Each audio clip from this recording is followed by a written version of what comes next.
చెప్పండమ్మా. ఎస్ చెప్పండమ్మా.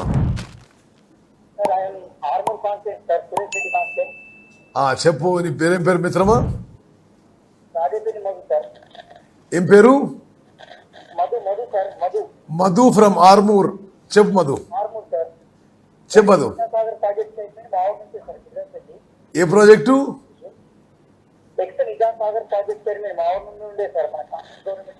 అచ్చా, వెరీ నైస్.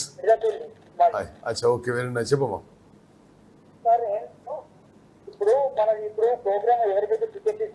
అచ్చా, ఓకే. ఒక విషయం నువ్వు చెప్పే ముందు నేను చెప్తా. నీ పేరేమన్నా మర్చిపోయినా? మధు. మధు, ఇది నేను చెప్పి, నువ్వు శక్తి యాప్ లో రిజిస్టర్ చేసుకున్నావా?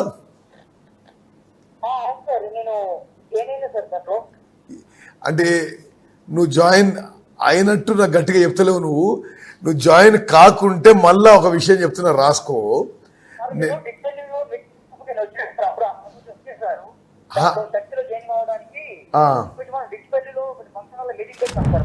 అచ్చా,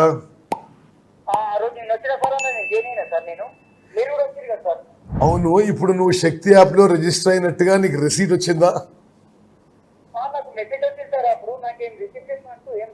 సరే, అనుకో. నేను చెప్తున్నా, ఇప్పుడు నేను చెప్పే నెంబర్ రాసుకోమ్మా. నువ్వు నెంబర్ రాసుకో. నువ్వు ఇప్పుడు ఇది తెలంగాణలో కాంగ్రెస్ కార్యకర్తలు అందరూ కూడా నోట్ చేసుకోవాలని రిక్వెస్ట్ చేస్తున్నాను. ఈ మొబైల్ నెంబర్ నేను చెప్పేది రాసుకోండి. ముందు ఇంగ్లీష్లో చెప్తా, తర్వాత తెలుగులో చెప్తా. ఓకే? 7996179961. తెలుగులో చెప్తా. అరే, నువ్వు రాసుకో నెంబరు. తెలుగు చెప్తా మళ్ళా. 6179961. అయితే నువ్వేం చేయాలంటే బదు, ఈ మొబైల్ నెంబర్కి నీ ఓటర్ ఐడి SMS చెయ్యి. అప్పుడు నీకు 1-2 రోజుల్లో నువ్వు శక్తి యాప్ లో రిజిస్ట్రేషన్ అయిపోయింది అని నీకు రిసీట్ వస్తుంది. ఆ తర్వాత నువ్వు ఈ తెలంగాణ రాష్ట్రంలో కానీ రాహుల్ గాంధీ వరకు నువ్వు ఏ సందేశం పంపించినా, ఏ ఫోటోలు పంపించినా, వీడియోలు పంపించినా డైరెక్ట్గా వెళ్ళిపోతాయి. పూర్తిగా సునాయాసంగా పోతాయి, ఈజీగా పోతాయి, ఫ్రీగా పోతాయి. నీకేం ఖర్చు ఉండదు. అదే నేను చెప్పేది. నేను చెప్పక నువ్వు మొదలు పడుతున్నావు. నువ్వు ఏ మెసేజ్ పంపించినా పోతుంది. నేను నీకేం పంపించినా ఈజీగా వస్తుంది అది. ఓకే? ఇది తెలంగాణలో కాంగ్రెస్ కార్యకర్తలకి శక్తి కల్పించడానికి, మీ వాయిస్ వినడానికి ఈ శక్తి యాప్ ఏర్పాటు చేయడం జరిగింది.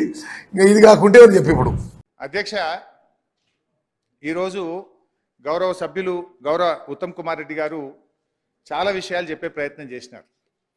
కొంచెం మీరు కూడా టైం ఇవ్వాలన్న రిక్వెస్ట్. అయితే SRSP మీద అధ్యక్ష, అంటే ఇప్పుడు ఏమంటున్నారు, ఆయకట్టు తక్కువ వచ్చింది అని ఆయకట్టు విషయంలో కూడా కాళేశ్వరం విషయంలో ఒక సత్యదూరమైన విషయం సభకు చెప్పే ప్రయత్నం చేస్తున్నారు. యాక్చువల్గా కాళేశ్వరం కింద ఇప్పటిదాకా వచ్చిన ఆయకట్టు అధ్యక్ష ఇప్పుడు 98,500, మీ ప్రకారం వాస్తవానికి ఇంతకంటే ఎక్కువ ఉంది. మీ ప్రకారము మీరు ఇచ్చిన ప్రజెంటేషన్లో నుంచే చెప్తున్నాను నేను.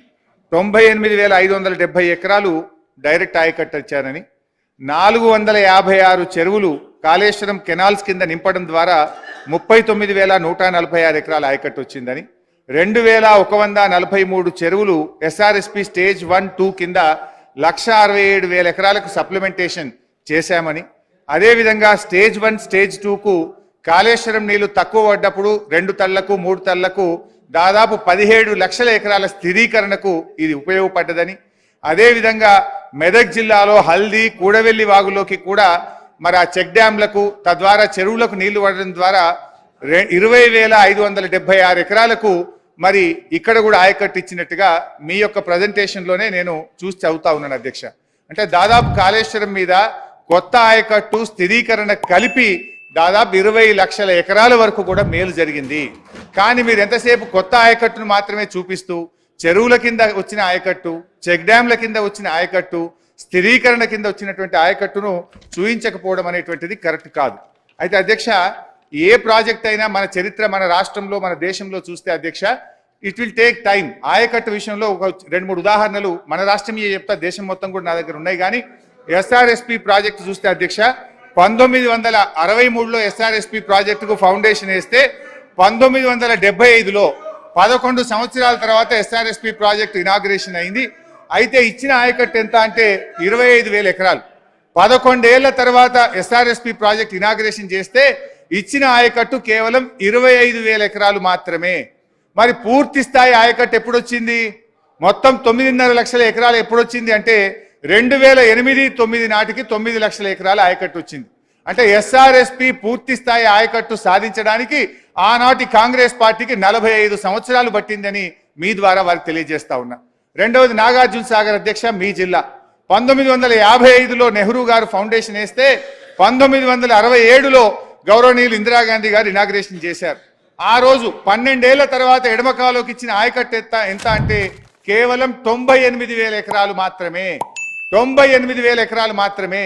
12 ఏళ్ల తర్వాత 98,000 ఎకరాలకు ఎడమకాలోకి నీళ్లు వచ్చినాయి. పూర్తి స్థాయి ఆయకట్టు ఎప్పుడు వచ్చింది నాగార్జున సాగర్ ప్రాజెక్ట్ కింద అంటే 1974. 30 ఏళ్ల తర్వాత ఎడమకాలువకు పూర్తి స్థాయిలో నీళ్ళు వచ్చిన పరిస్థితి ఉన్నది. నంబర్ 2. నంబర్ 3 కల్వకుర్తి. కల్వకుర్తి అయితే అది ఒక పెద్ద చరిత్ర.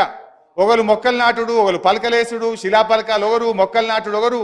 1984లో మొదటి శిలాపలక వేస్తే 1984 నుంచి 2014 వరకు 30 ఏళ్ల కాంగ్రెస్ తెలుగుదేశం పాలనలో కల్వకుర్తికి ఇచ్చిన ఆయకట్టు ఎత్త అంటే 13,000 ఎకరాలు మాత్రమే.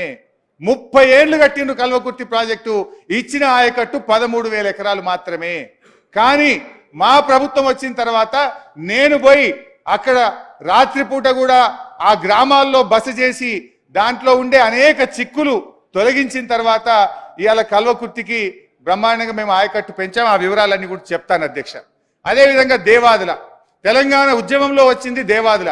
2001లో దేవాదులకు అప్పటి ముఖ్యమంత్రి చంద్రబాబు నాయుడు గారు శంకుస్థాపన చేస్తే మీరు అధికారం కాంగ్రెస్ పార్టీ దిగిపోయే వరకు 2014 వరకు దేవాదుల ప్రాజెక్టులో ఇచ్చిన ఆయకట్టు ఎత్త అంటే 45,000 ఎకరాలు మాత్రమే.